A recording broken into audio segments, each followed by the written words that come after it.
It's beginning to look a lot like Sassmas. Let's talk about Donald Trump's Us for the week so far. It's only Tuesday. Republicans in vulnerable seats are calling your plan to get rid of the ACA subsidies buffoonery. Buffoonery. Grocery stores are reporting more and more strained behavior, especially among the middle class, doing stuff like more frequent trips to the store because they don't have enough money to buy everything at once. Surely this will help, right? Second verse, just like the first, you did this in your first term. Except this time it's so much worse. Todd Lyons, the director of ICE, is demanding that a church in Massachusetts take down their ICE Was Here nativity scene, and the church was like, ew. Not Todd.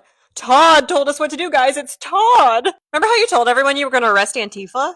A thing that doesn't exist? Your first case, the Texas ICE shooting, right? Those were all going to be Antifa things. Antifa, Antifa, Antifa. Except it's not anywhere in the actual complaint. You just didn't say it at all. Is that because you were full of shit?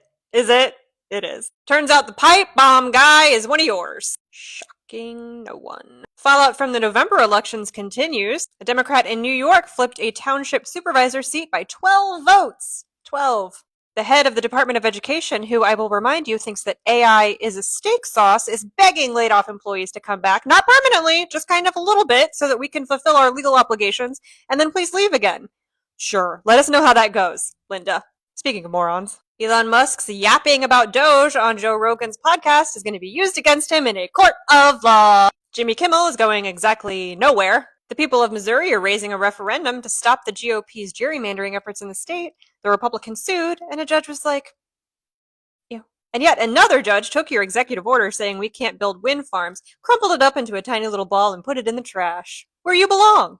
HUD was trying to block permanent housing funding for the homeless. 21 attorneys general sued, and 90 minutes before that trial started, you undid the block. After being told by a federal judge that she can't be a U.S. attorney, Alina Habba is no longer a U.S. attorney. Now she has a desk job as an advisor to Pam Bondi. Maybe you could advise her about how to stop making her skin looking like it's trying to flee her skull, because whatever she's doing is not working. Although whatever you're doing isn't really working either.